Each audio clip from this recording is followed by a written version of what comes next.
Ohayo minasan, ketemu lagi dengan Iris di channel Animania. Oke guys, balik lagi dengan pembahasan kita di One Piece. Well, kalau biasanya kita bikin list tentang orang-orang kuat berdasarkan dari pertarungan atau kekuatan yang mereka miliki, kali ini aku mau sedikit beda.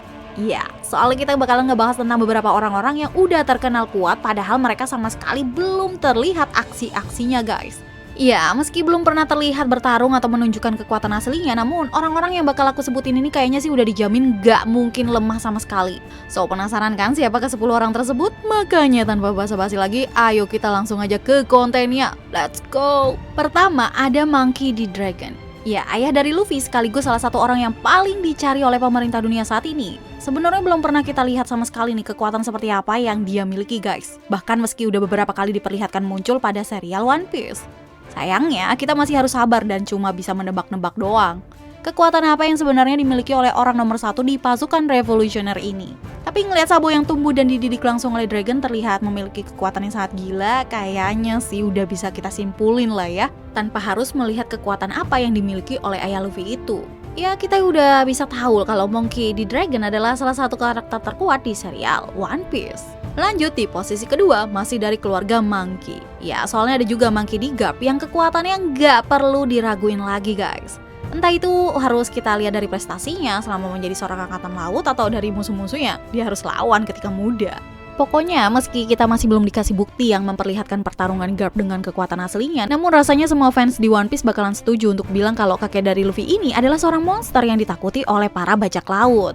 Secara meski dalam era kemasannya aja sang mantan raja bajak laut Goldie Roger guys bisa ditandingi oleh kakek dari Luffy ini. Dan yang lebih mengagumkan adalah ketika keduanya bekerja sama untuk mengalahkan bajak laut Rocks yang kita tahu diisi oleh orang-orang dengan kekuatan yang sangat gila. Jadi rasanya meski nantinya kita nggak pernah diperlihatkan kekuatan asli dari Garp, tapi bukti kalau Garp dianggap pahlawan oleh pihak angkatan laut aja kayaknya udah cukup lah buat ngeliatin kalau Garp memiliki kekuatan yang nggak main-main guys. Next di posisi ketiga ada para tetua Gorose yang dari tampilannya aja kayaknya sih udah bisa meyakinkan kita sebagai fans untuk percaya kalau mereka ini adalah kumpulan dari orang-orang kuat. Ya mau gimana kita ngelihat para Gorose bertarung ya kan? Orang setiap mereka dimunculin aja pasti diliatinnya lagi ngerumpi. Dan yang diomonginnya pun bakalan jadi topik yang cukup mengejutkan.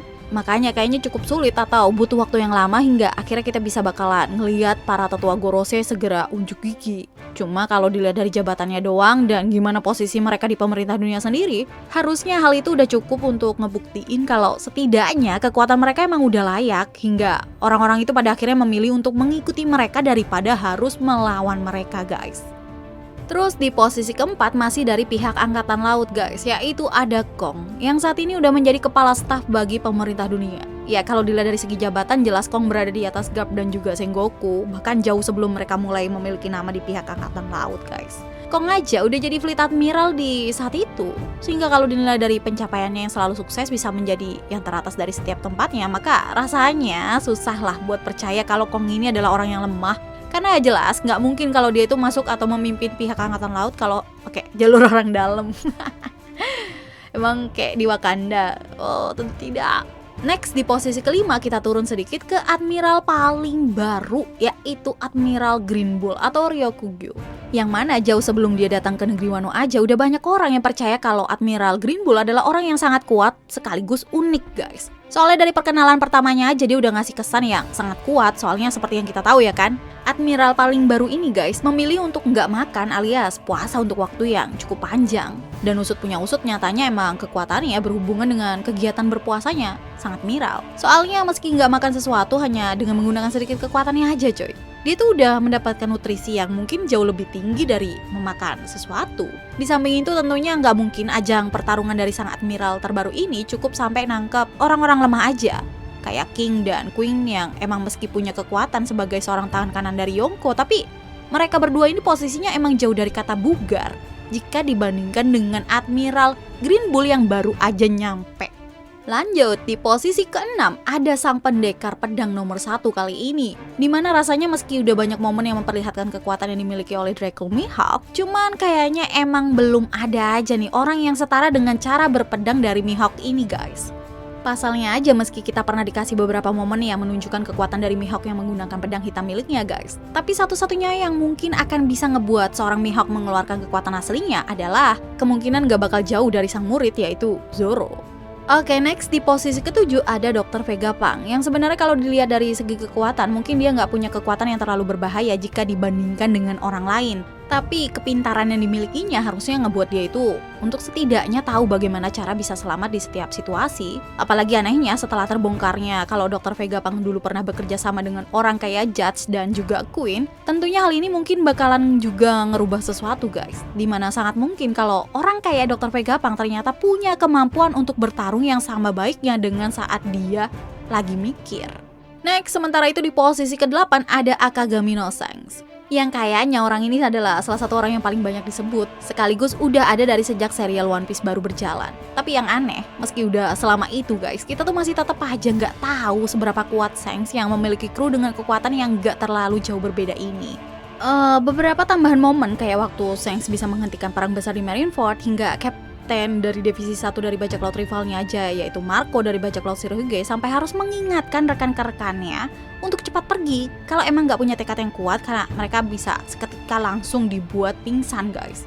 Apalagi ada bukti lain yang bisa menunjukkan kalau kekuatan dari orang yang paling dikagumi oleh Luffy ini, dimana kita bisa lihat aja tangan kanan dari Kid yang harus rela diganti oleh bongkahan logam.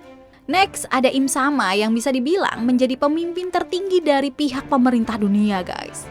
Yang mana kalau emang segala sesuatu pada awalnya diakui melalui kekuatan, maka nggak perlu diraguin lagi kalau Im Sama yang membawai banyak anak buah hebat memiliki kekuatan yang kuat juga. Soalnya kalau enggak coy, pemimpin itu tinggal menunggu digulingkan doang, iya kan?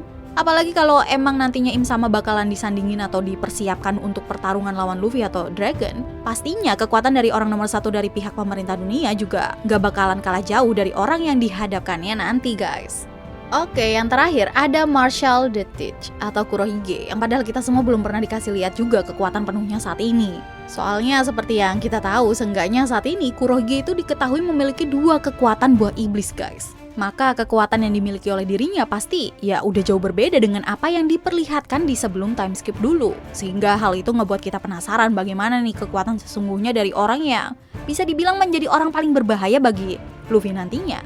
Oke guys, itu dia tadi ke 10 orang yang sebenarnya kita masih belum dikasih lihat kekuatan aslinya. Tapi kita semua udah bisa setuju lah kalau orang-orang tersebut emang bukanlah kumpulan orang yang punya kemampuan ecek-ecek doang. So, see you again next time. Adios Caramelos, stay safe everyone. Salam Animania. Jadi tadi siang gue tuh dapat kiriman paket. Ternyata dari bos gue nih, udah sampai coy. Beliau ngirimin gue poster Bounty yang terbaru untuk Luffy, Lau, dan Kid ya kan. Ya, ada 3 lembar. Jadi kita bakal lihat kayak mana ya kan posternya biar kalian juga tahu realnya kayak mana. Biar nggak bingung, oke? Mari kita buka guys. Oke, bentar ya. Ini ada sedikit. Nah, ada Lau guys. Oke, ini adalah Yonko terbaru kita guys. Ya, Monkey D. Luffy. Dengan gear 5-nya dia. Ini tahan air guys. Jadi ya gue nggak tahu sih kalian misalnya mau naruh ini poster di mana ya kan. Cuman kalau misalnya kalian kecipratan air pun atau gimana, ini poster pasti bakal aman banget.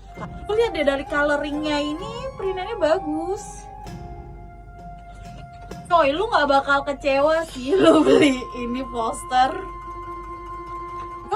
No, gue bukannya nyuruh kalian biar beli, cuman ini keren sih.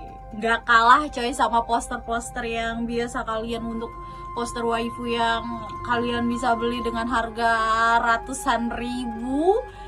By the way, ini di bawah 50.000 guys untuk per satu posternya. Ini keren. Oke.